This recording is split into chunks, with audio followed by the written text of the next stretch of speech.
You got this and you got that, and you gonna murder this one and murder that one. Talking all that bullshit. I'm gonna put it to you like this, yo. This is for the nerds, this is for the brainiacs, this what we deserve.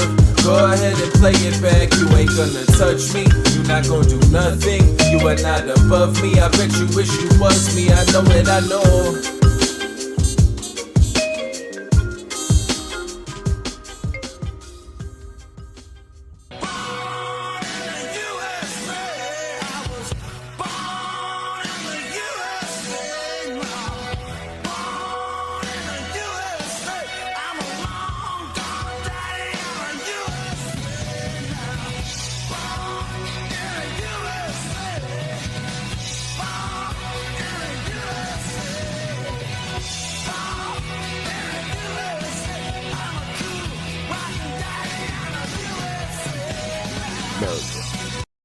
Let's go. What's poppin', everybody? And welcome back to another special episode of the Only Friends podcast. You know, where I'm here with my only friends, which includes, but is not limited to, my boy Hunt. What's poppin', baby? Hey, Connie. One person on the set that wasn't born in the USA. I mean, obviously I had to go to him. Yeah, exactly. You got to throw it to me first. What's I'm poppin', the odd man? one out here. How you feeling? Yeah, I'm good. It's too hot outside for me, so I'm just staying indoors today. It's the anniversary of the biggest L in Britain's history. That's the third time you've said that today, so I'm sure you're pretty proud of that joke. First time on air. First time on air. Yeah. First time I actually got on air. I've been warming it up. Connor, you got some Bud Heavies over there? I mean, where are the glizzies? Nah, I don't. Glizzies are for later. I don't do that. Obviously, I had to bring some. I had to bring the Budweiser. You couldn't bring any. More American beer than this. I mean, you couldn't bring Iron City, obviously. Iron. I see the iron. I wish I could get some iron out here. Yeah. You couldn't bring us some glizzies? Grill up some I mean, Brian's You tweaking. couldn't make us some brisket? grilling a glizzy before the show's not asking too much. We're gonna do some grilling over at Jen's later. Oh shit! All right, we got barbecues all day. All right. Nice.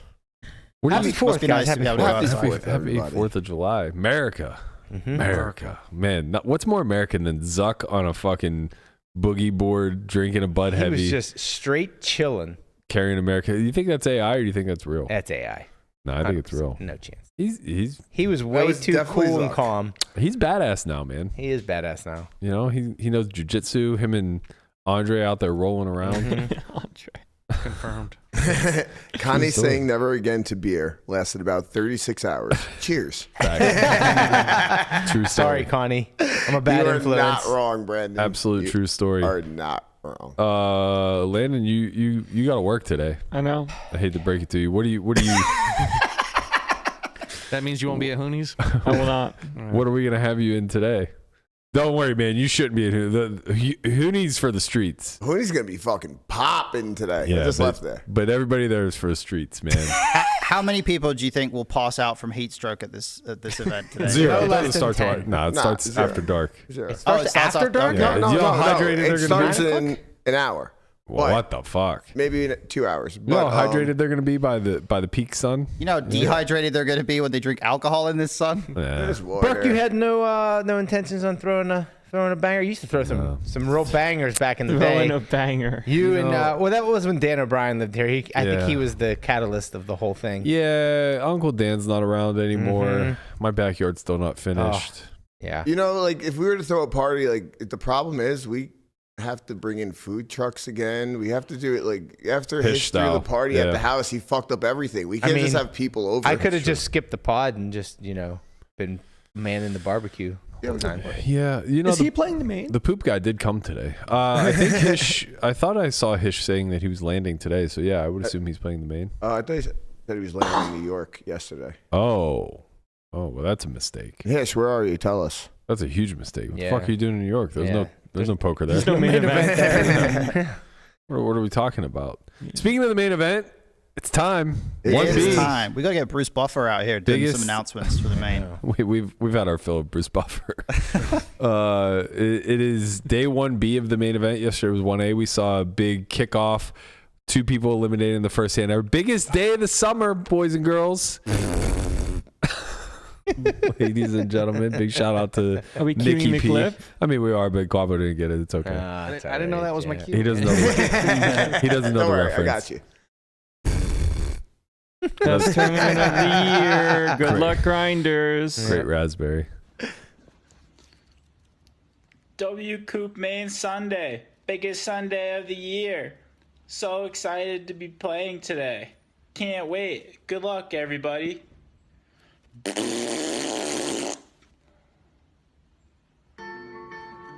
What? You missed the best Sorry, I part. didn't know it was still called.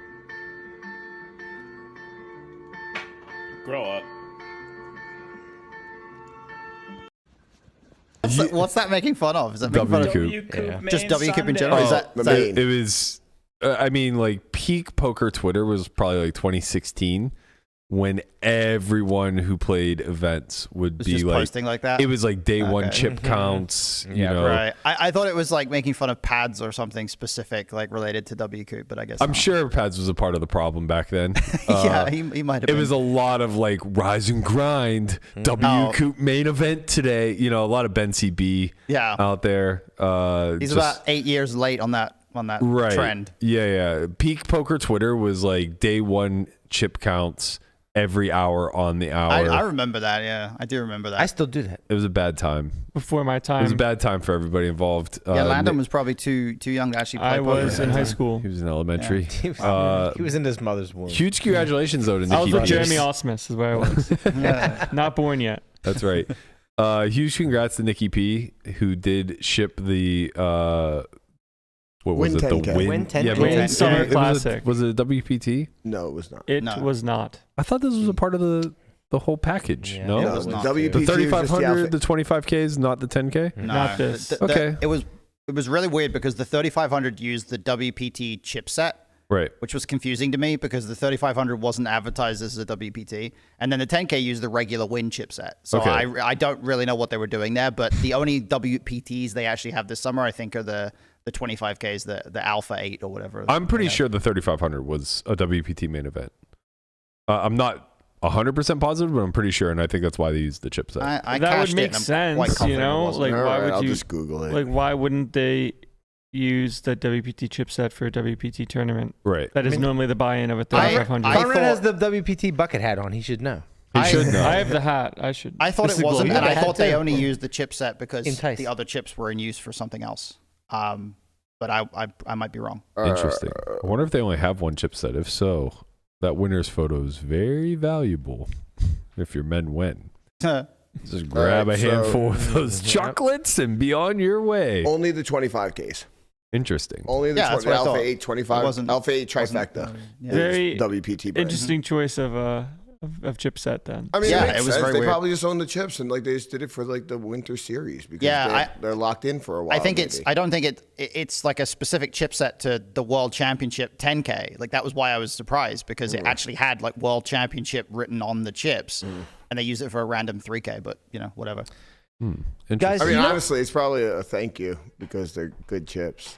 They were, Yeah, they were guys, good hey. chipset. I was happy. You know how you play this game long enough and you think you've seen everything? Yeah. And that's not true. There's always something crazy. And I saw something that I've never seen before day one of the Colossus. Oh, yeah. Called a vagina. On day one of the Colossus, Very nice, very nice. that, yeah. that would get you probably kicked out of whole shit. Okay, I so saw a dick on day one of the main. this is Jesus. I did. A guy pulled his pants down like 3 tables over. Oh, that guy. You, yeah. you were Oh, 3 that's tables right. over Yes, from that guy? yes. yeah, he was Wow. from Pittsburgh actually. Yeah. course That he guy was. was Not he was having one a of the day. finest yinzers, but go on. So we're on the river of, I'm not involved in the hand. It's like ace, 8, 5, deuce, 8.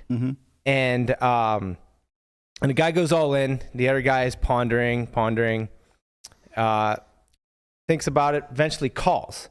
The guy who went all in just shows aces for aces full.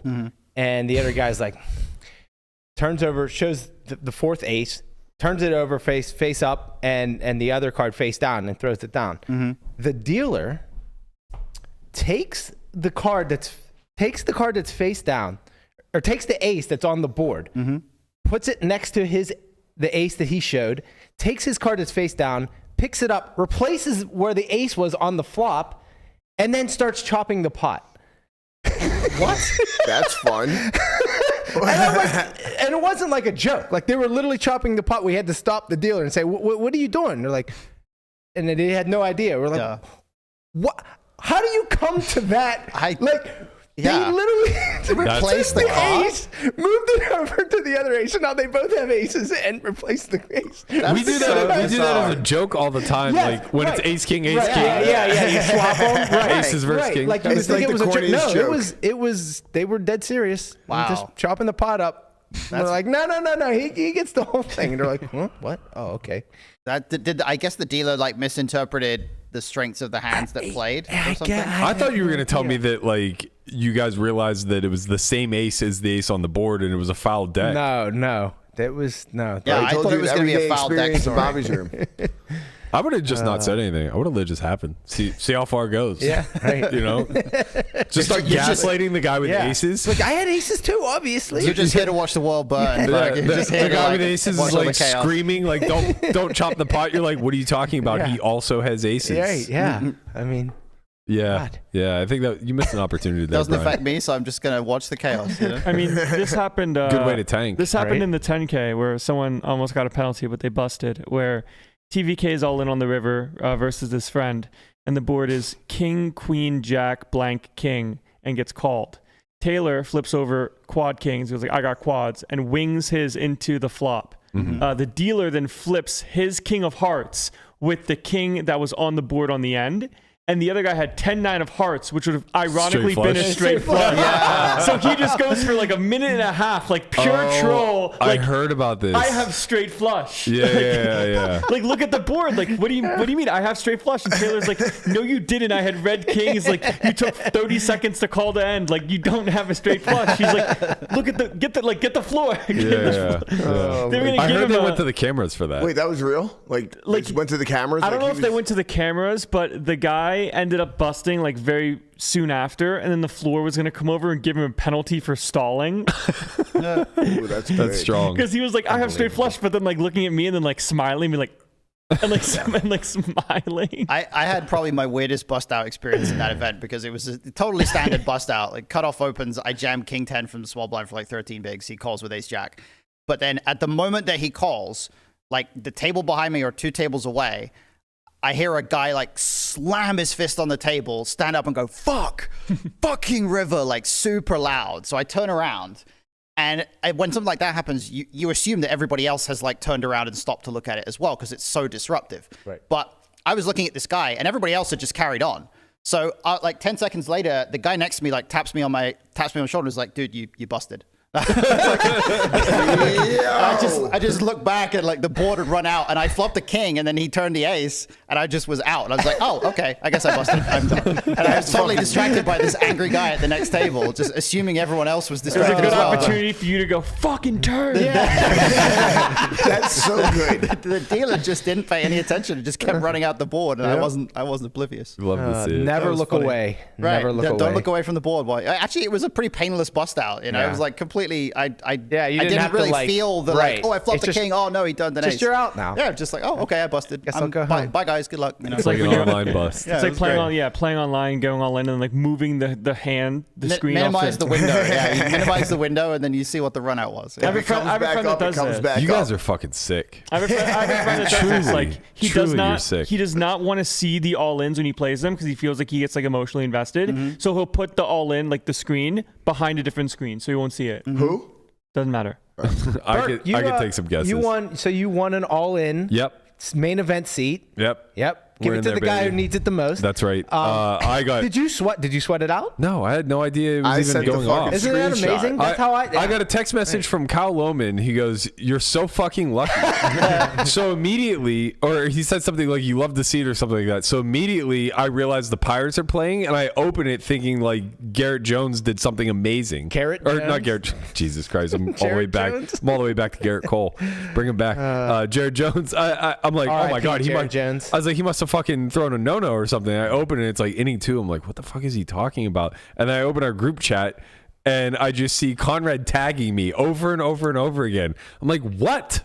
And I look, And I shipped the fucking $160 64 man, the very first one I registered, which I registered like, I don't know, 10 or 12 or whatever. I still lost. I didn't lose, but I still spent like $1,500. Which you got absolutely destroyed for registering. Jesus Christ. Oh, yeah. We haven't talked about that, but I saw that afterwards and I was like, yeah, apparently it's not okay if you can afford to buy in on your own dime to play these. Right. And I don't really follow that logic. That is at not. all. That is not. Yeah, that shouldn't be a thing. Do you want to give some more context for people who aren't familiar with what you're talking about? So one of my Instagram followers, and to be fair, I'm sure he's in the minority, and he since apologized, so I took down the post. But I still think it's a fun discussion to have. He just absolutely lambasted me for winning this seat, and the irony to me is that he wasn't upset that I registered. He was upset that I won, obviously. So he, continued to talk about how, playing the main event is a dream of his, and I took that away from him by winning this seat and all this other stuff.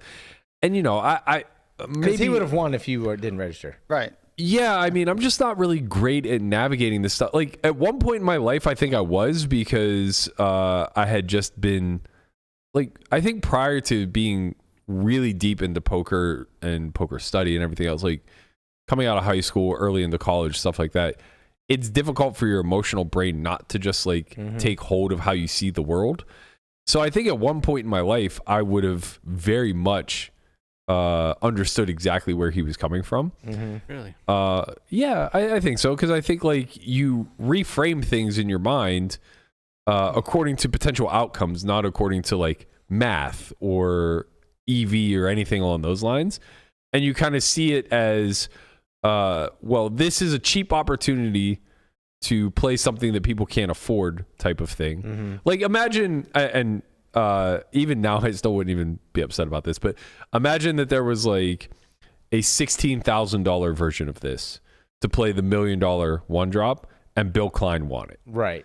And I had put my 16,000 into that. Yeah, and you were pissed. But like I wouldn't. That's the thing. course you Like wouldn't be at the pissed. point Yeah. where you can afford 16,000 to play a Right. flip for $1 million seat, you're not mad because the emotions are Right. So anyway, like I'm just basically trying to frame this because I do kind of understand where the root of this comes from. Like us watching Glance pull the $1 million bounty. It's like of all fucking Yes. people. Yeah. But again, it's like who are you going to be happy for? Right.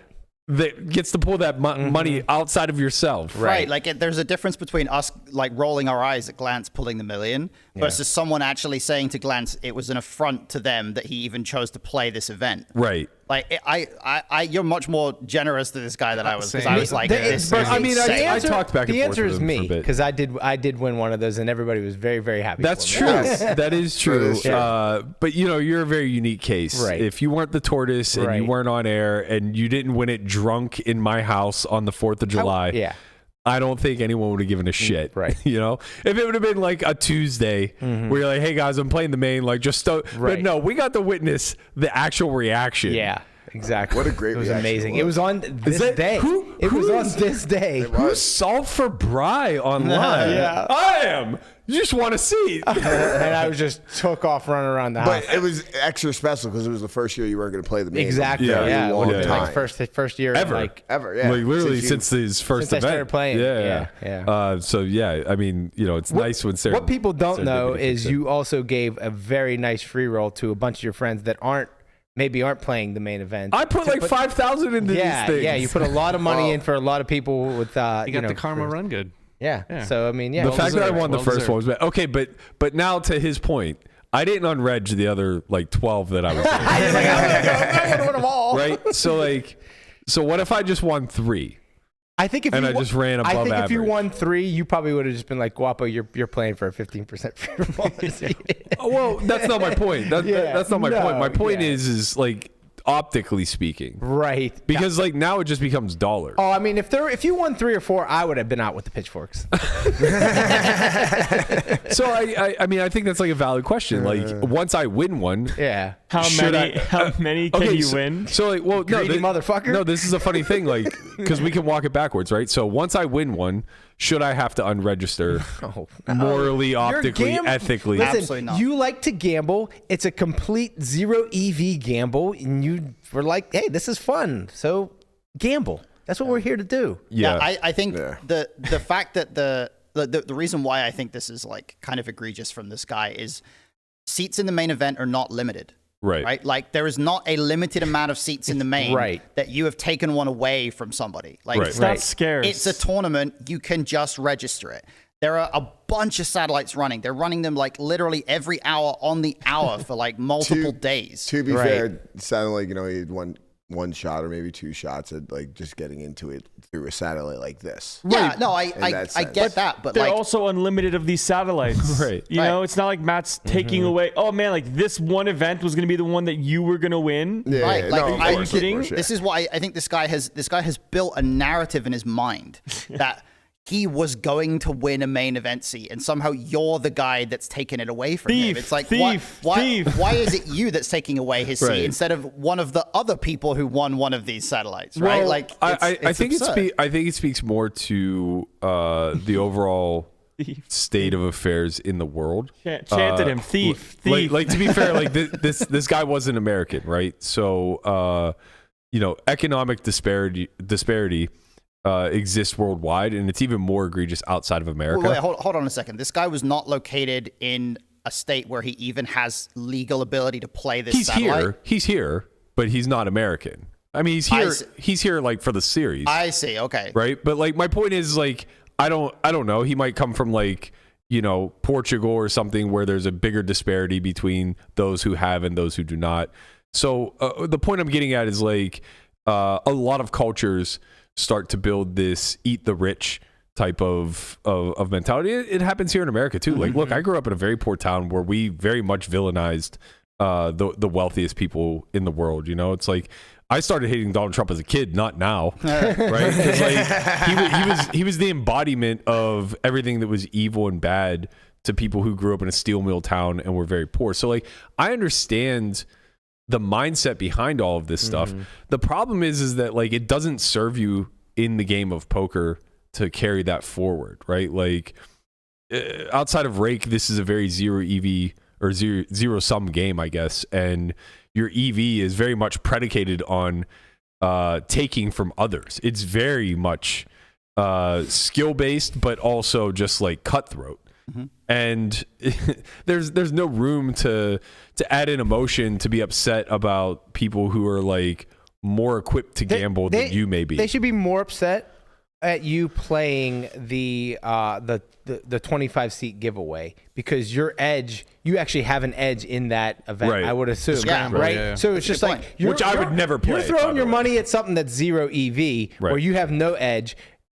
You should be more mad that you're playing something where you do have an edge, where now it's going to actually take away from their Does this EV. mean every reg that wants to play the main event for cheaper gets That's the bullied? thing. Right. That's what I'm saying too. It's almost like saying that, like, well, if you can afford to play an event, any event, you're not allowed to play a satellite to that event. Yeah. Yeah. Which is kind of just I mean, obviously, so the reason why I asked, like, how do you feel about me winning multiple seats is because I was trying to evoke the emotion that he was feeling. Because at some point it does seem ridiculous. Like if I won 10 of these, It'd be sick. What do you mean? it would be sick, right? It would just be super sick to like gamble in a zero EV spot and get really, really, really lucky.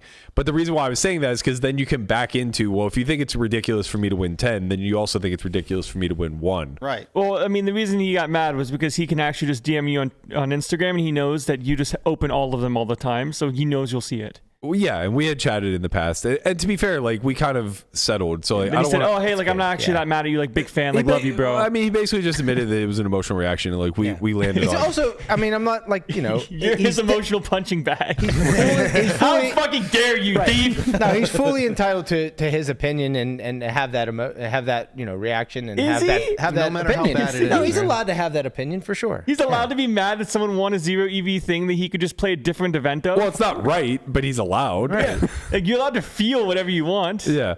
Well, at I what point think do you grow up? I think the purpose of the conversation, though, is because there are these two conflicting ideologies at play here, and I think both of them do carry some worth, right? Like there's the cut and dry black and white logic of it all, where it's a fair flip that's zero EV, nobody has any edge. It doesn't matter how much money you have.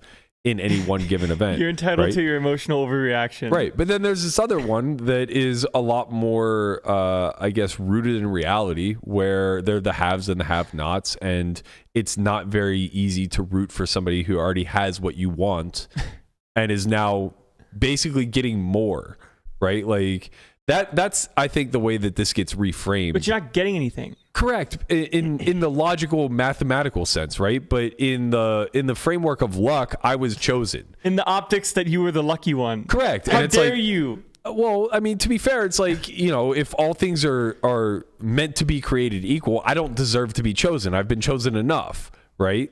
But like, I don't even think of that when I press the register button. I just think like, oh, great, Right. $160 to flip for 10K. I think the thing that annoys me about this the most is that because he is not.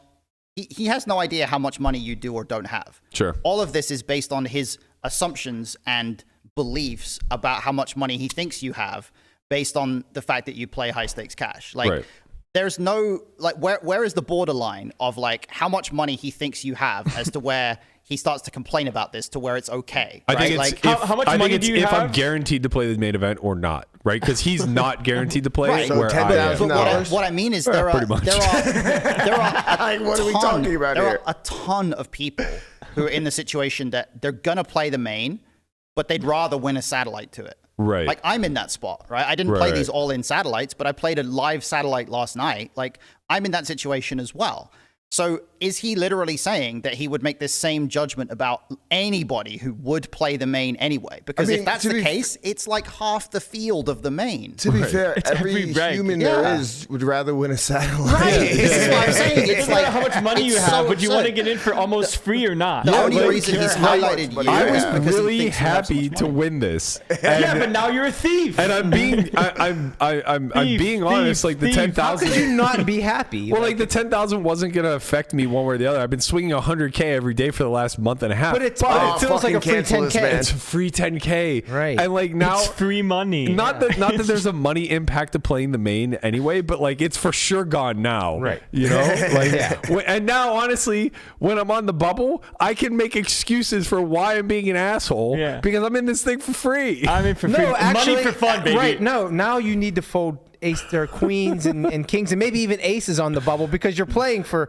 it's all full No, $15,000. Look, some people can fold queens on the bubble and some can't. You know, Such a good fold at It the really time. was. It and really was. people like at the time were like saying just like, oh look, the Brian was tortoise ahead is of his tight. time. It was such a good fold. It's so good. God, Best fold I've maybe ever best heard fold of. of my life. I'll talk about one of the most interesting bubble spots of my I've ever life. played.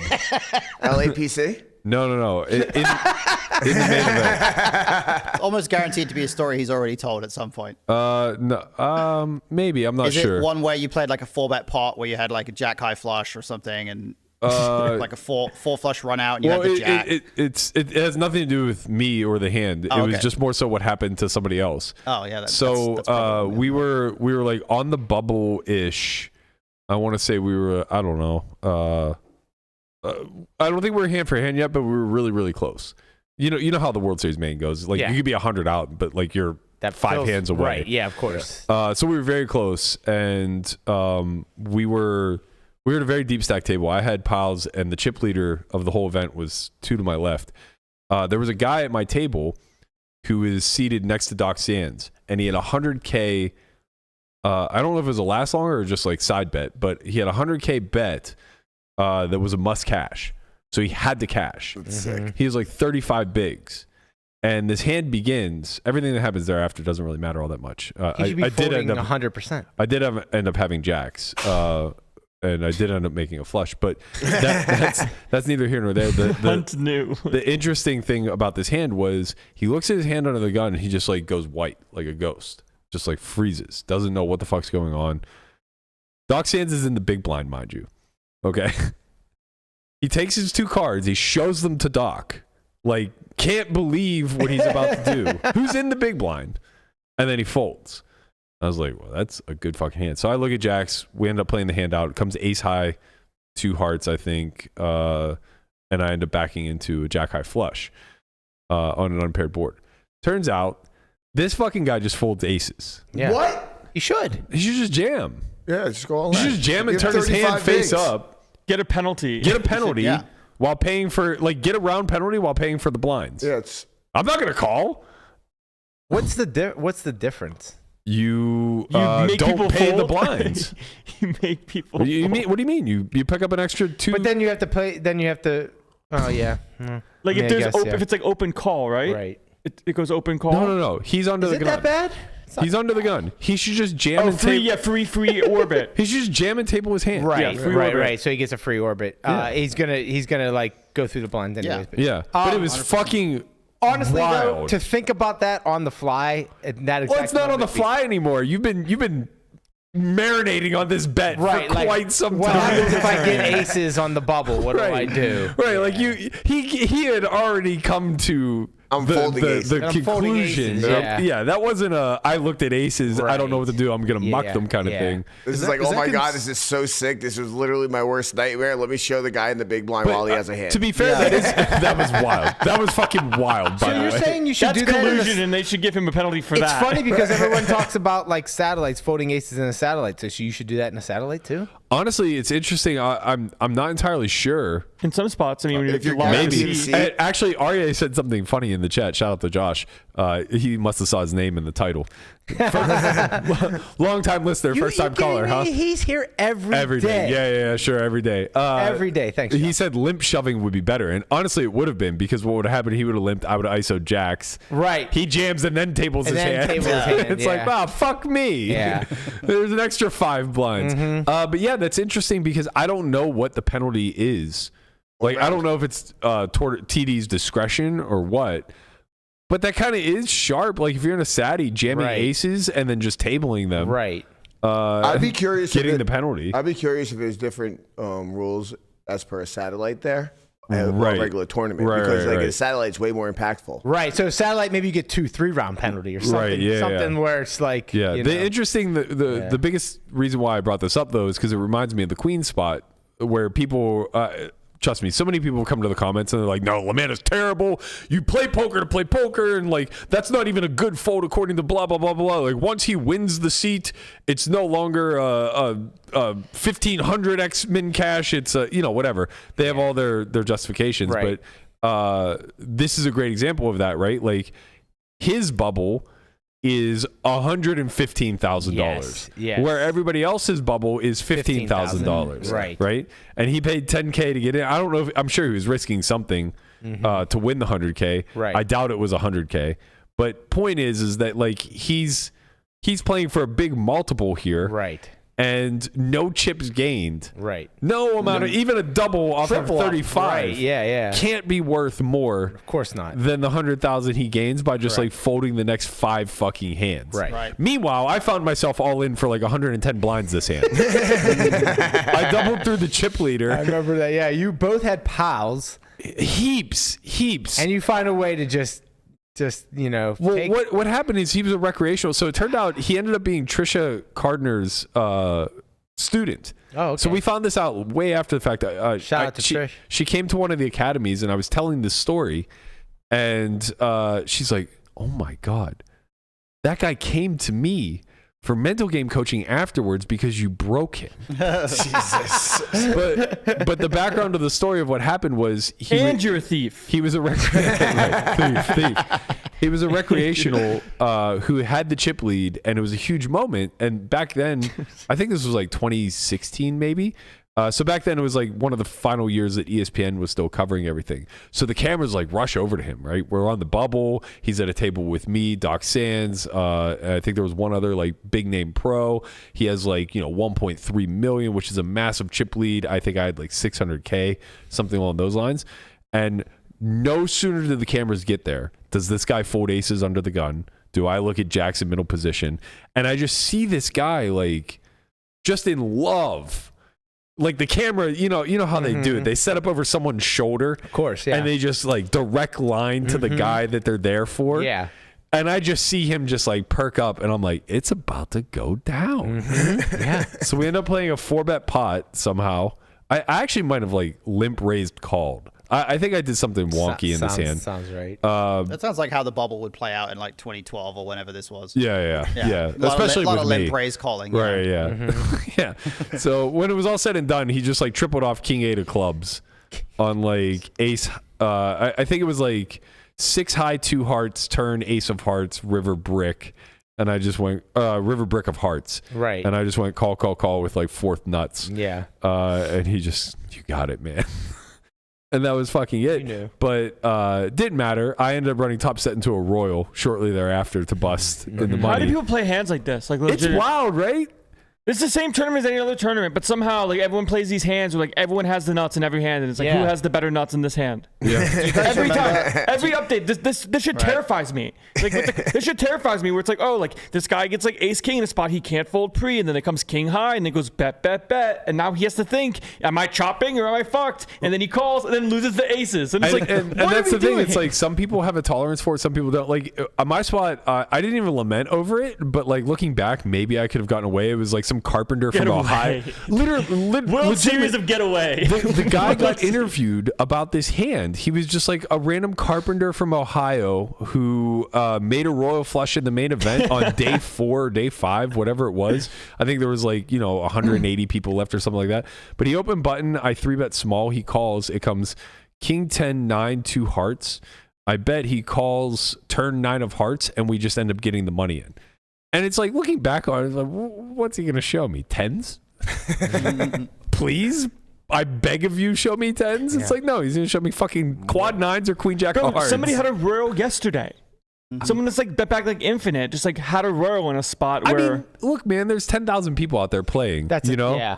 And they're like, there's all 10,000 playing, people, and like, but they're all playing 200 hands a day. So it's like we're seeing somewhere in the neighborhood of like 200,000 hands over day 1. 2 million hands. Million? Did I do that math wrong? 10,000. No, it's not 2 million hands a day because that's total entries. First off, there's like 900 people yesterday.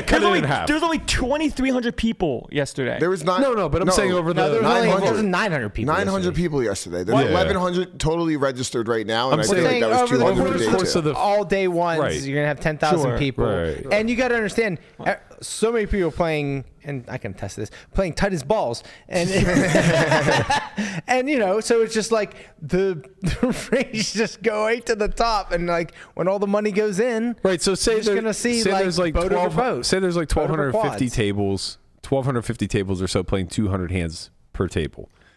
So yeah, you're looking at like what 200,000, 250,000 hands. This shit probably happens all the time in the Colossus, but nobody talks about it because it's a $400 That's what I was gonna tournament. say. Like it just in these large fields, like everything's happening. You don't see it in the coverage because no one cares what happens. In Right. level one. When you hear And it someone happens bust the main event on day, like first hand of the main event, like boat over quads, And it it's happens just to specific people too, like when Selps lost aces full to quad 7s. Yeah, she knew too. Of course She just you know, knew. but it's like who folds there?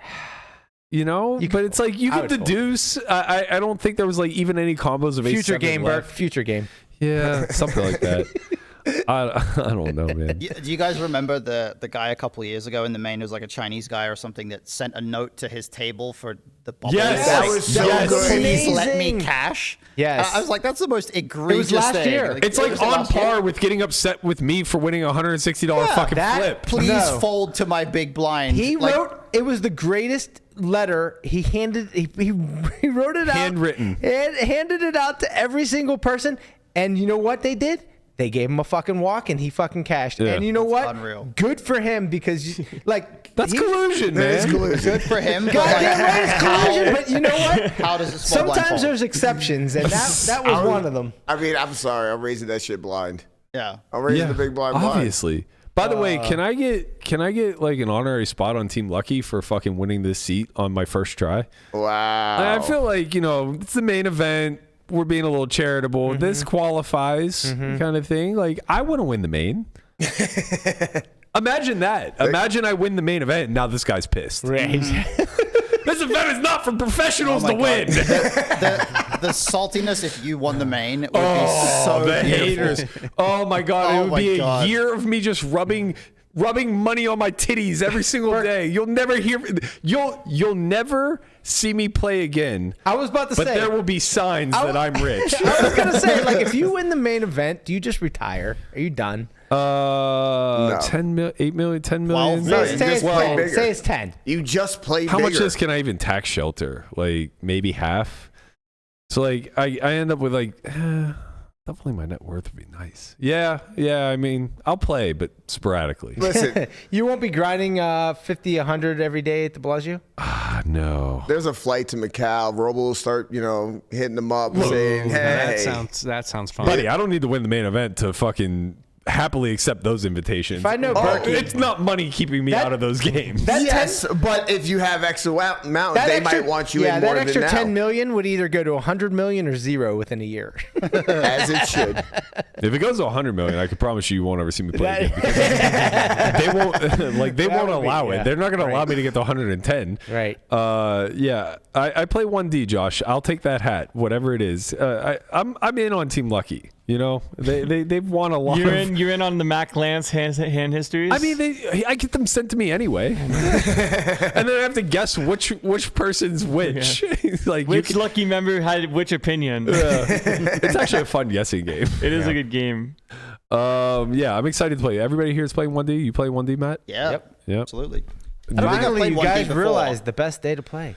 I think I've played 1A a couple times, 1B like once or twice. I don't think I've ever played 1D, so I'm looking forward to it. Congratulations on your soft table. I've played Yeah. them all, and I've. He's gonna get the toughest table. Oh, for sure. Like, there's no way I get a good table draw. I've only played A and D. like 4 Triton players. I can't wait for Artur to be at your table. I don't know why. I just imagine Just, he's you going just feel to like be. Arthur's going to be at my table. I just have a feeling. What was so crazy is I was talking to I played with Alex Verumia the other day at the Wynn 10K on day one.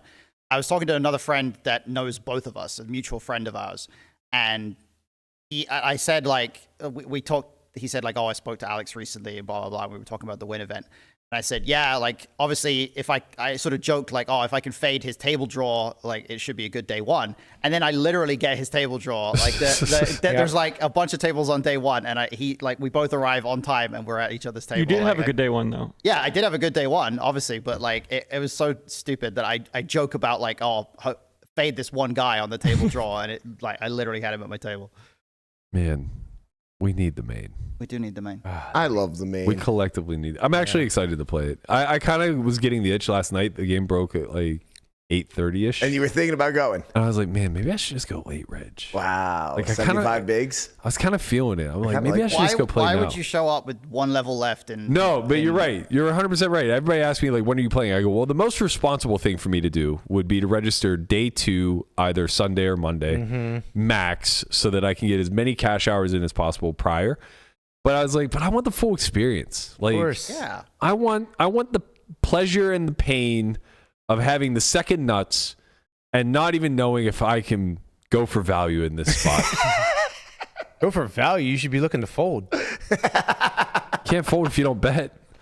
And yeah, it's like I want Can't lose what you don't put in the middle. I want the experience. Can't win much either. I want the experience of everybody else who's been in the muck for the last year and a half, saying "fuck you, just pay." They always have it. It's like, yeah, you know what? You might not be wrong, but we just have to shift things around a little bit. Like I told Landon today, the biggest mistake you can make in the main event is betting for value too thinly on the river. Yes. You just can't do it, man. True. Right. Because by the time they get there, I mean, they're not a. or they have nothing. So you're either not getting paid Right. or you're going to get a Right. fuck you raise in your face that you really wish wasn't happening right now. Sometimes you get cry. the spots where you value bet and then they fold better, and you're like, oh, maybe that was a bad value bet. Yeah. Landon. I've been there a Oops, time I didn't too. mean Look to at do me, that. Landon. But those should be your bluffs now, Just- Hunt. Right. Yeah, that's what I mean. Like, you Just have let like, your skills do their thing. You have, Don't like- get out. Don't get too crazy. No, you have to Remember hide your future skills. game. No, be you, No. man. Cat You jam got that shit. all the time in the world. Everyone has anyone that ever, like thinks like this like gotten close to like even like winning this tournament? Yeah, every year. Every year. fucking year. Literally every year. Who? I mean, Everybody who I'm not makes it gonna that start. You know what? I'm not going to start calling people out, but Right. let's just say every goddamn year. Every year. Literally half of the main event final table last year You thinks can't this win way. it on day one. There's only 5 levels. How about Rigby? Did he How win? about Rigby? He came. He makes. He some won. noise. He won in our hearts. He does. He won our hearts. I'm pretty sure Nick Wright tweeted something yesterday that said, "I either want to see the best players in the world or Rigby." That's what the main's about. Like, You know, you have a major Are we gonna have broadcaster. our annual Rigby main event pod? Yeah, I love Rigby. I can't wait to have him back. Him and Baby Dick. Yeah. You know, the Gotta annual have Baby Baby Dick Dick. pod. Yeah, let's get him back. I've been Get him really back. hoping that like one of the high roller super regs will final table the main sometime. Like, Oh, like Korai? well, yeah. I mean, because Karai played high rollers, but like he didn't play the Yeah, he the was never high really. rollers. He was like, never really balls deep in it. right, like a Mateos or a Chidwick or someone like that. Like I You saw want to Fedor see. make a deep run. I think he got like 13th a few years ago, 4 or 5 years ago, maybe. Yeah, I think he got pretty deep for sure. But I think that was like just as he was like on the come up. You know, I think it was like around the time when he just went on that big heater. Yeah. But like I would love to see like a guy who's like top 10 all time money list just final table it and just be able to see like how they're approaching that spot. D-Neg- I want to see D-Neg nine. says I he want has to a see deep run 9 coming. I mean, regs. you could just go He tweeted look it. at Trayton. What did he tweet? He tweeted Yeah, he's but going to make a Triton deep run. spots are very different. Oh, D-Neg has said deep run incoming, so you got to be prepared for that. call. Crossbook him. I'll bet it. Yeah. Can You I get, versus D-Neg. Can I get even money on it? Probably. I mean, even money I'm stealing. Just tweet at him. No. Just tweet at him. You know what? That's how we got this far. Sometimes, That's how we got this far. sometimes it's not worth it. That's how we got this stuck. This is how we are where we are now, right? Yeah, that's true. I think we started this by asking you what events you were going to play. It's not the main today, right? Me, no. Yeah. What are you in? I don't know. Oh, I'm waiting for the schedule master, who's probably Okay. sleeping. So There's an 800, 800 at the WSOP Independence Moneymaker Day. Tour at MGM. but you can max slate reds at 955, so you do the 800 Is there another first. Win daily? There's probably a Win 1600. Anything These at Win the Gold 1600s Nugget? are getting massive. Yo, that shit was huge. Yeah, Second, you got I think $250,000 last second year? was like 125. It was more. First was 240. Wow. 225. Wow. I saw. I was there.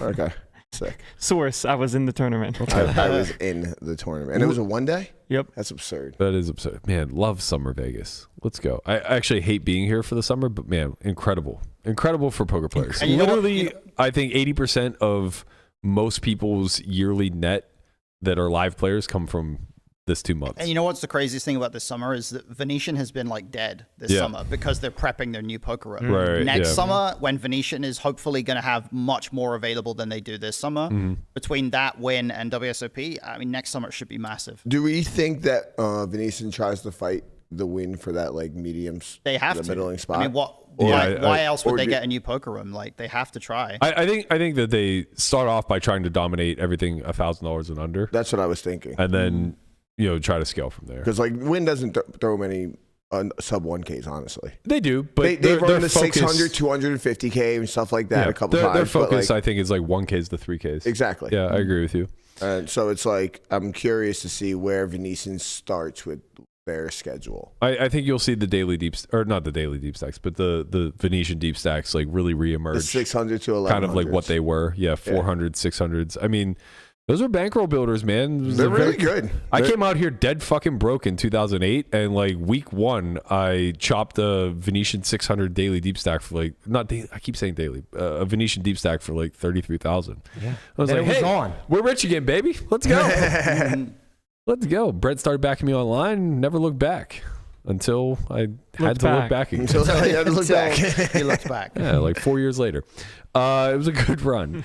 Let's shift gears a little bit and start talking Poker Hall of Fame. So this is a conversation I know that comes up a lot. Obviously, I think we all agree at this point the system needs to be changed a bit. If they haven't already reached a bit of a bottleneck, they're certainly going to, starting in the next couple of years, as people like Schulman, Seaver, Galfond, etc., all turn 40. So the nominees this year are a little bit interesting, I guess. In the sense that one, Jeremy Osmus was left off after That was- having been nominated last year. That is so puzzling to me, man. Yeah. Like It's- he's literally having one of the sickest summers ever. It's definitely a And you choice. just left him off. It's strange to me Why? because I don't know who. Bill Smith is. So I know all right, first of all, the internet cooked me on this one, and Kudos to you guys. You fucking got me good, and I deserved every bit of it. Bill Smith is a fucking walking legend, okay? No business whatsoever even being considered for the Hall of Fame, but God damn it if he doesn't have the best poker Wikipedia page you've ever seen in your entire life. He also has the best banner in the best main event winner banner in the room. Have you seen it? No, it's like just him drunk? like sitting in a casino somewhere, like in a fancy suit, like sitting over a chair in like a really sophisticated looking kind of a way. Everybody else is just them at a table holding a set of cards, and he's like just like chilling. It's really great. So the nominees this year are Antonius, Arieh, who I think are the two biggest favorites by a long shot to get in. Kathy Liebert, Mike Mattisau, Esai, Savage, Barney Boatman, Miami John, Ted Forrest, and Bill Smith. And I said in a tweet today, like, it's clear to me that at least half of that list, without a shadow of a doubt, needs to be in. The issue is that like, so for instance, last year, there was no shot Esai or Savage was going to get in over Rast. Rast was just like a clear-cut first ballot, put him in type of thing, especially after winning PPC. I think that's true of Antonius this year.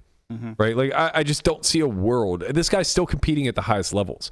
And that's what plays so poorly for guys like Mattisau, for someone like Kathy Liebert, Ted Forrest, who was a fucking legend in his own right. Like, shit, now for somebody like Osmus, because now for the next 5 years, if you think about like the buildup that's about to happen, Osmus might not be at the top of that list. That's very true, but at least Osmus is still young, very much in the mix. He's very much reaching like his competitive peak. Yeah.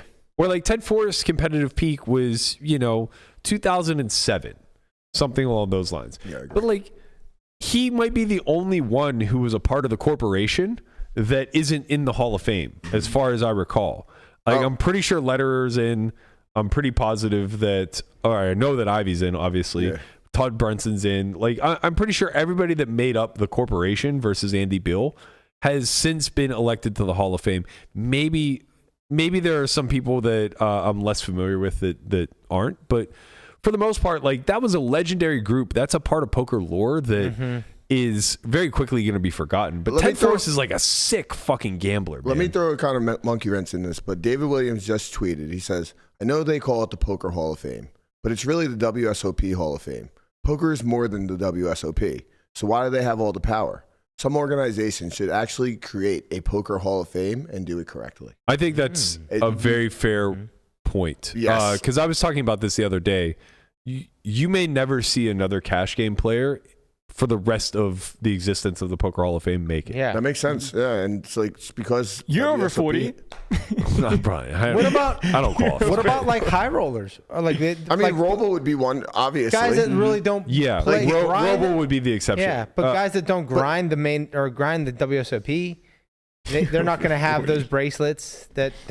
But but they're still going to make big noise in the high rollers at the World Series, right? I think the problem that we have is whatever the opposite of recency bias is. It's like a history bias or something, because so many of those names have done nothing in even decades to grow poker. Right. Like, I mean, I feel like I dunk on him a lot, but like, what's Mattisau done in the last 10, 20 years to grow poker? He takes 30 to 50 pictures a day. But I don't think that should be held against them.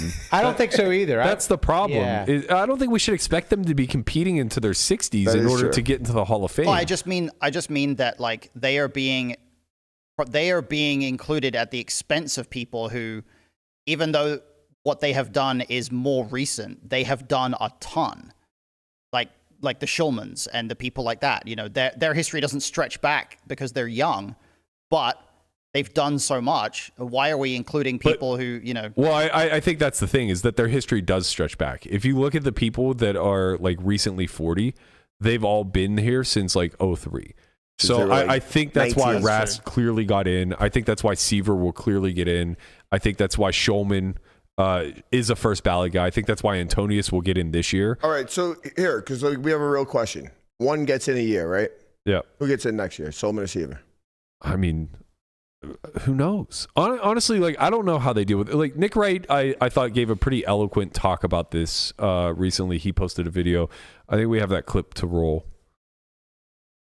The Poker Hall of Fame as of right now, inducts one person a year, one player a year, and you're not eligible until you're 40. A year from now, they have a problem on their hands, which is that arguably, in their prime right now, you could make the argument the two best all-around poker players in the world right now are Nick Schulman and Scott Seaver. I mentioned them both as far as what they've done in this World Series. They both won bracelets. Scott's won 3. Nick keeps crushing. They both turn 40 this year, and they both are first-time eligible next year. It would be shameful for either one of them to have to wait.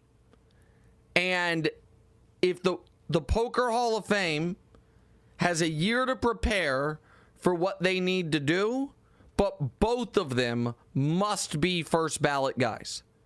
Both of those players, it would be disrespectful to either one of them for them not to get in on the first ballot.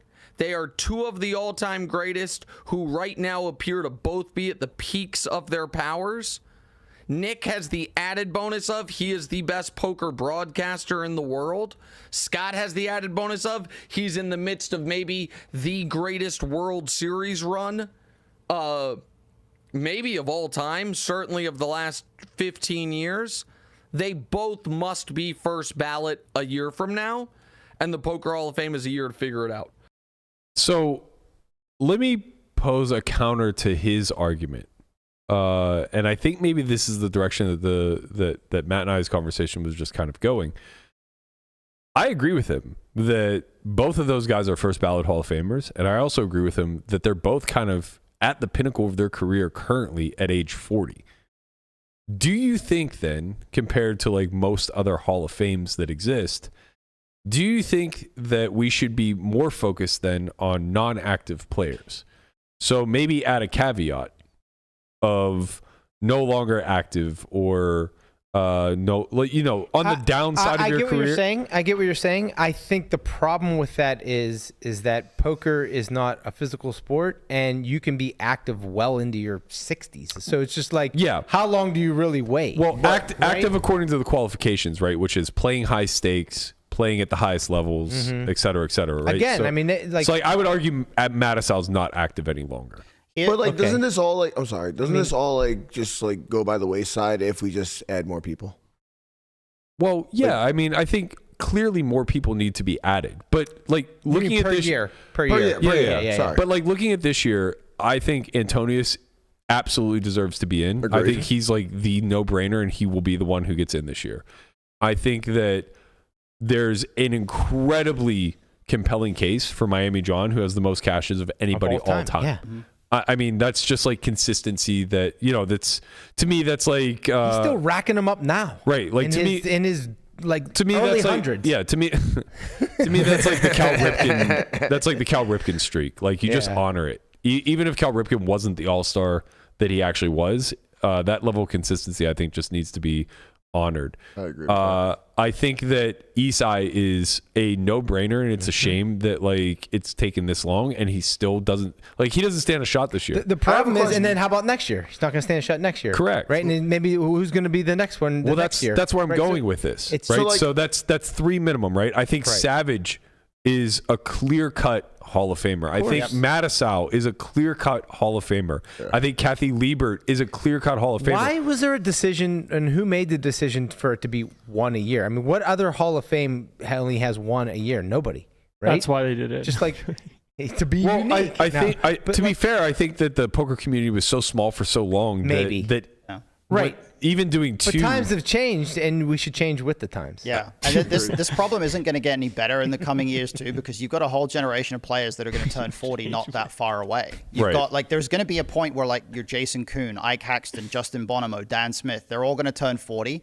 all 4 of those guys have to be Hall of Famers at some point. Which one of those guys are you going to make wait until they're 50 or 46 or whatever before they get inducted? Because at some point, like also like Esai's gonna have to get in that time. Precisely. Like, there's a bottleneck that's going to build up and build up because over the next however many years, more and more players are going to keep enhancing their reputations. And 5 years from now, we're going to be talking about a whole 10 or 20 more people that have since become surefire Hall of Famers, and it just keeps going like that. It's funny to me because like I wasn't really around during the Poker Stars time, so I don't know much about Esai except for what I hear from like say Lee Jones. Well, all you need to know is what Poker Stars is today is because of him. Yes. Okay. But like it seems like he's done more than maybe everybody for poker. Like insane amount, yeah. So like when it comes down 100%. to him not being in, it's just kind of absurd. Yeah, I mean, like, look, we keep talking about the bottleneck that's going to form, and to me, it's long past. It's already like, formed, yeah. Mm-hmm. I think that the challenge here is Kathy Liebert, Mike Mattisau, Ted Forrest, probably Miami John. Those 4 specific players. They're no longer competing at their peak.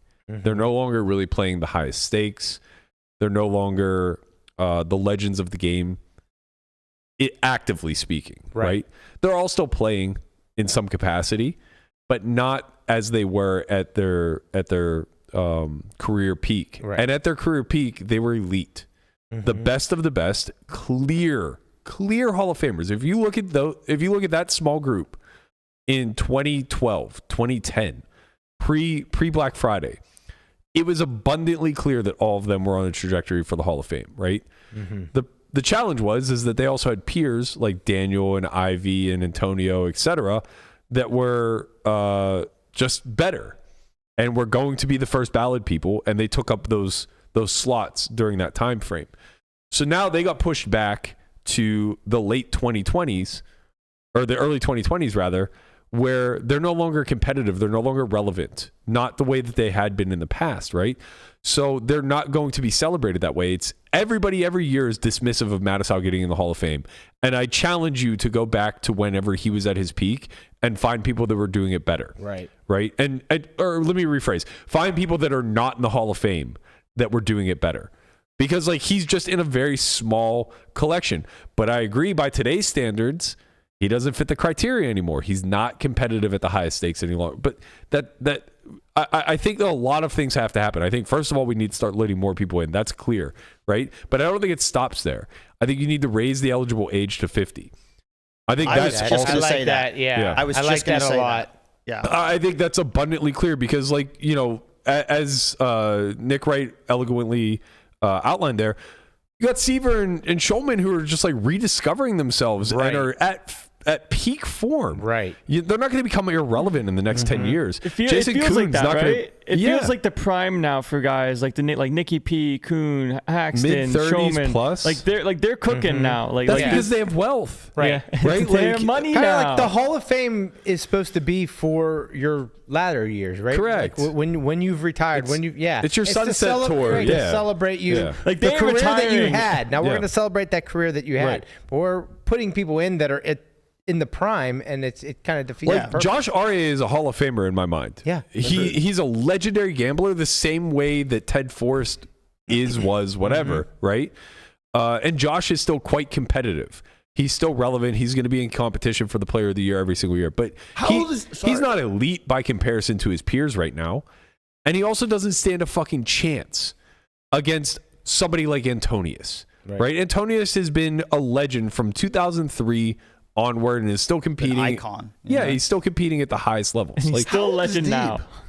Deeb's probably like 37. Yeah, so he's going to be in that bottleneck as well. Everybody is. It's- Everybody it's who just started playing that's kind poker of in the point. 2003. Raise the Jason age to Mercier, 50 yeah. and make it a class of 5 every year. You know, a Hall of Fame class. Like, why is there a class of 1? Like, every other sport has like a class that goes in each year. You know, The crazy thing is it was 2 for the longest period of time. and then they through- reduced it. Yeah. Right, and they reduced it at a time where it was going They to be. needed more. And honestly, like, you know, this is another clear sign of the times, and I think you see this in a lot of Hall of Fames. But if you go back and look at like some of the people that were inducted in like the mid 2000s, they're kind of like a joke now. You know, like, does Mason Malmuth need to be in the Hall of Fame? Who? does Mike Caro? I mean, these guys were legends. Mike Caro, yeah. I mean, he's done. I know Mike Caro. You think he doesn't need to be in the Hall of Fame? I mean, yeah, according to the time, right? But like, what the hell? Hippie. Hall of Fame inductee. No, I mean, but like, Pipolinski. it's just like if you look at It made sense for the time. right, but that's how these things work. I mean, if you look at like people that are in the Baseball Hall of Fame compared to what baseball players are now, you might say there's a lot of people that don't deserve to be in there, but at the time they definitely did. Well, yeah, I think that's actually kind of like what I was thinking about when I was going that way. Like when you look at the people that are getting left off the Baseball Hall of Fame because of the steroid era or whatever, and like people want to put an asterisk on things. It feels very similar to this. A guy like Mike Caro, I mean, he was one of the originators of poker education, right? True, right. He had books. He had his the Caro University, and like he's been around. And Same thing with Malmuth, right? Right. And it's like, you're making a compelling argument. I don't disagree with you. I guess I was trying to draw the parallel of as the sport matures and becomes more competitive, you can look back at the earlier days and kind of like point and laugh. And that's how I feel like that's what I feel like is happening to Mattisau, to Kathy, to maybe what is going to happen to Arieh type of stuff, where their achievements are going to be diminished by the current state of the game, because we're going to look back at that time frame and just be like, it was so easy. By the stupid solver nerds that says everybody sucks. If it was so easy, then everybody would have won. It's a big thing that works against Jeremy, right? Like Shulman dates back to 2003. We can watch him on MTV in like 2007. Like he was a prodigy from day one, right? But Osmus didn't come into relevancy until he final tabled the main in 2012. And at that point he was like 34, So it's like he's had this illustrious career. He's 14. Right. He was actually 9. He's had this like really illustrious career from the main event final table on. And so is Arieh. The difference is Arieh did it in 2004, right? Where it's like now there's an additional decade attached to his resume. Right? Let me ask you a question. You said Shulman was on MTV? Yeah, he was on Life of Jenks maybe, or True Life, one or the other. It was like a small documentary following. They followed. It was wild. He went from here to Monte Carlo or something. Like World of Jenks. He was Jenks. like 19. Yeah, World that's of what I said. Jenks. Nick Shulman. It's on YouTube. Wow, I gotta watch this. I gotta watch You this. never saw it? No. It's I've never really seen wild. that. I've seen Very 2 young. months, So young. 2 million, but I've never seen the Nick Shulman one. Yeah. 2 months. 2 million was MTV great. documentary where the filmmaker follows Nick. They just follow him around. Yeah. He's hang out with Nick for a day. Yeah, they did one. Jesse Sylvia did one as well. That wasn't He that was on show, MTV right? too. No, different show. Yeah. That I think Jesse was did. True Life. Jesse did True Life. True Life. I'm a millionaire. gambler. Jesse was on something like Wild and Out. Yeah.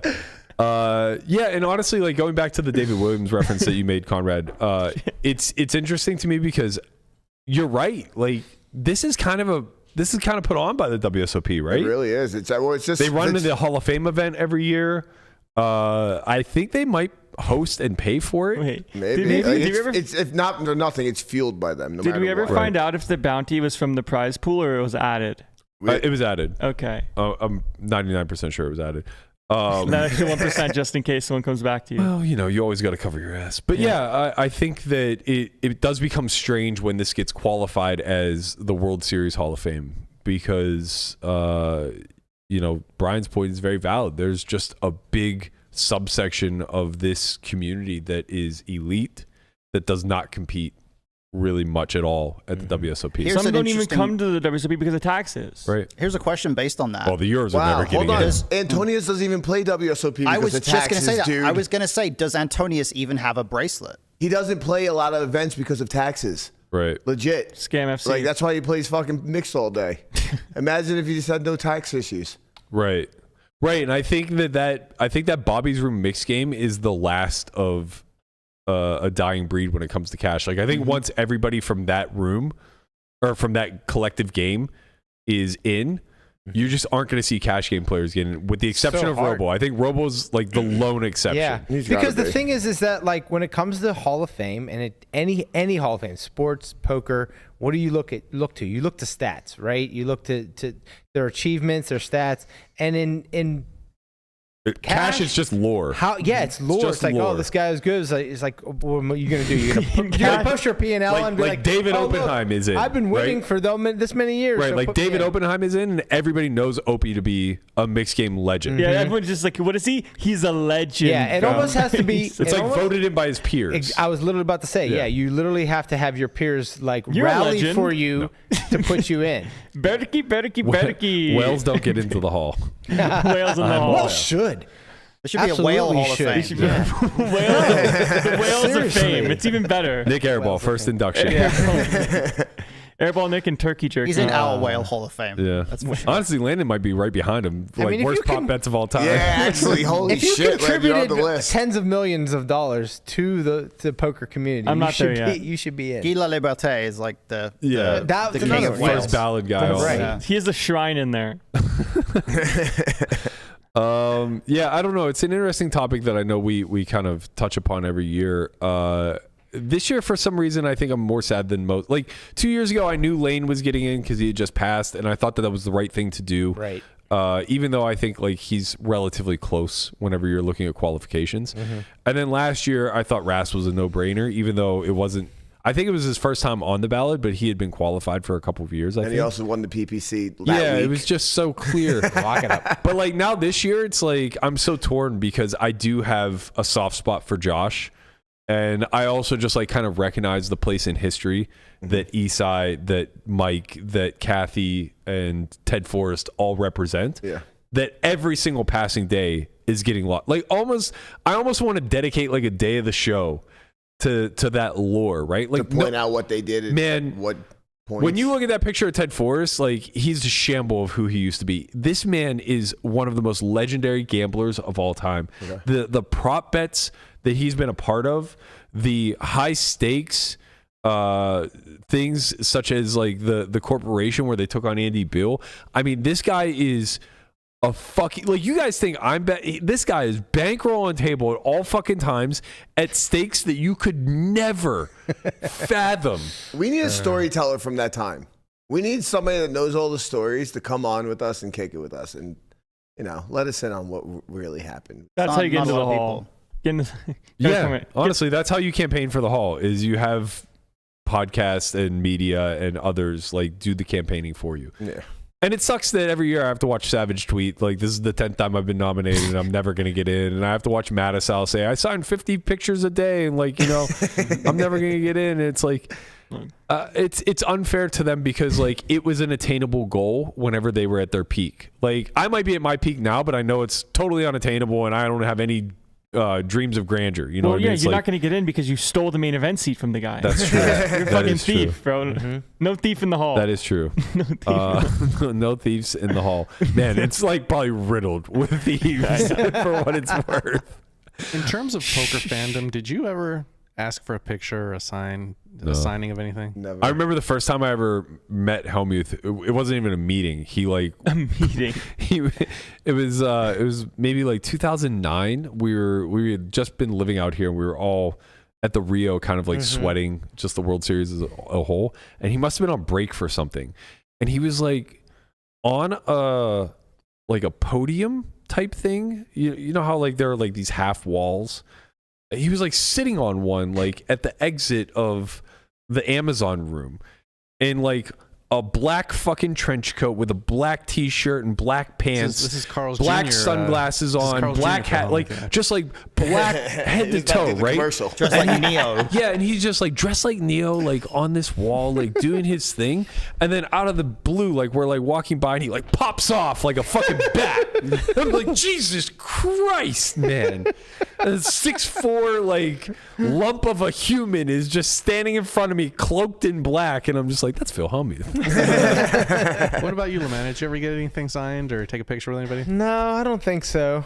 I was like in awe. Like the first time I went to the World Series, it was just like I was in like just awe of seeing all the, you know, the these legends that I've been watching on TV for the last few years, and like Doyle comes zipping by in his scooter. I'm like, hey, Doyle Brunson. And, Did you ever get like when you played with those guys early in your career? Did you get the sense that like you wanted to impress them with your play? Kinda, yeah. I think so. I feel like back then it was so common for like within. I was just hoping I got at a table with Shannon Elizabeth. Yes, I was in an elevator once with her. Man, was I praying! I actually did get to play with her in a World Series event. I'm like, and I was just like, I'm nervous. I hope I don't do anything stupid. Stepped all over that one. Sorry. No, but like I used to get that sense of like I think back then more than ever there was there was such a clear delineation between the young up and comers who played online and the already had made it, and the community was so small. It was like a cast of maybe 100 pros that had already quote unquote made it, the D-Negses of the world, and then there was like thousands of us that were playing online in the come up.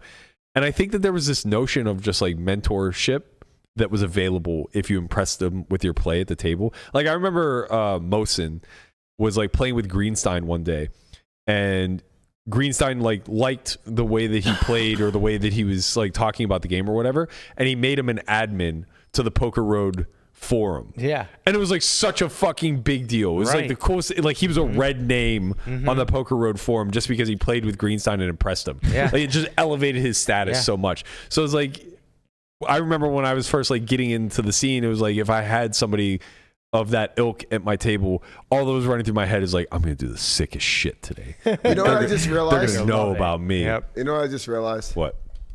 Guapo asked that for a reason. What? Guapo, how many autographs or pictures do you have? Of me asking poker players? Yeah. Poker player? Oh, I'm not that guy. No? None? Nah. I've thought about it. Like I remember seeing Phil Ivey the first time I was at the Rio, and I'm like, and then I was just like, nah. Yeah, Ivy's too scary, man. I get Ivy's the guy where I feel like if you asked him for an autograph at the wrong time, he'd be like, no, I don't want it. I love telling this story, but we were, I forgot, it was the year after Results May Vary. We were doing like a vlogcast or something, a vlog for WSOP, and I was filming it. And Ivy went to go take a picture with somebody, and I just had the camera running, whatever, or the video recording. And they dipped off into the back hallway, and I followed him. And he's like, is that video? I'm like, yeah. He's like, get the fuck out of here. And I just started dying. He's that dude, man. Ivy's the only one that I haven't played with, but like I really would like to play with. I've never played with Helmuth either, but I don't really want to play with Helmuth. Ivy, like the only moment that I've had where I've actually been kind of a bit like, holy shit, like sort of starstruck was in the 25K this summer when he's at the table, like the table across from me, like one table over. Because I remember looking over and doing like the double take thing where he's like, wait, that's Phil Ivey, like 10 feet away from me. And I was really sad that when I got moved, I didn't get moved to his table because I just really wanted to play with him even for 5 minutes. But it'll happen eventually. I legit never had the feeling of starstruck, and that's probably because I was desensitized toward it. Maybe. Because like my mom was a pediatrician, and all of her clients were like actresses and actors and whatever. Oh yeah, probably. So like I've been around a lot of famous people. But with that being said, the day I met Edie Falco, I was in love. Oh, that's Sopranos? Cool. Yeah, I know. Come on, Oh, yeah. she was the fucking best. Oh, that's She's literally awesome. the only person that was ever. How did you meet Edie Falco? My mom was her pediatrician. Oh shit. Okay. Wow. Yeah. Her child's pediatrician. That's awesome. That's awesome. And I was my mom's medical assistant. Of course. So it was fun. Really cool. Fun times. Yeah, seems great. All right, let's get out of here on that note. We were gonna do it in the muck, but we'll do it tomorrow. Yeah. Who in this room has the best shot at the Hall of Fame? Berkey, obviously. Berkey. Well, Landon? no, me, Landon, but maybe. that's I'm sure Berkey. Landon. Maybe Landon. For sure, Landon. Not even Landon close. has all his whole life ahead of him, so. Landon has more success at 25 than I did at 30. I think. Don't sell yourself short, Berg. I had a better hand in by the time I was. If Hall all of those Fame third place finishes were 2044, first Landon place Tice. finishes, you'd be a shoe in. It's weird because like I That's definitely funny. had a better hand in. It's funny. I actually probably just had like better overall stats by the time I was 30. But because the game was the game, it was super soft. Like I don't know. I mean, the game was just so soft back then. It's not a fair comparison. He has such a good point, By though. the time he's 30, his stats will be way. But he has a very good point. If a couple of your thirds were just first, you're probably in conversation at some point. A couple of my thirds were first. Maybe I don't go broke and I'm a fucking tournament player. And Yeah, maybe. And then you are broke. broke. Yeah, maybe he doesn't go broke then, but he goes broke later. Yeah, I was gonna say Maybe it all had to tournament be the way player. it had to be. I'm happy the way things Stealing are. main event seats from innocent people. This That's poor right. guy, he's just fucking out here stealing main event thief, seats. How many more are you registered for?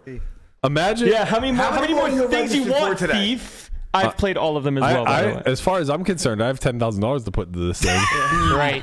It's zero EV. You're just working your way back to zero. Yeah, whatever. It's free money. I am inadvertently putting other people in the fucking main event. That's the way I see it. You're a benefactor. Maybe these things don't run if I don't fucking sign up. I thought You this- know?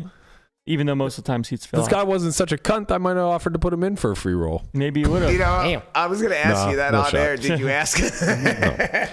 It's different, man. I don't want main event pieces the way I used to. It's so funny. Like when I was coming up and I needed money, I would have bought a piece of anybody for a fucking sweat at the final table.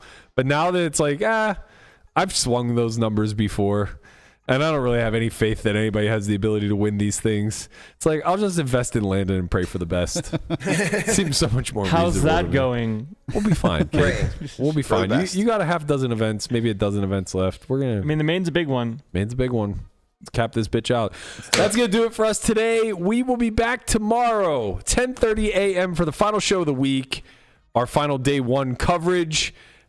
And we're all going to be playing on Saturdays, so you're going to have plenty of updates starting next week. Thank you guys so much for tuning in on this wonderful 4th of July. Happy birthday, America. Go fuck yourself, Britain. We'll see you guys tomorrow. Peace.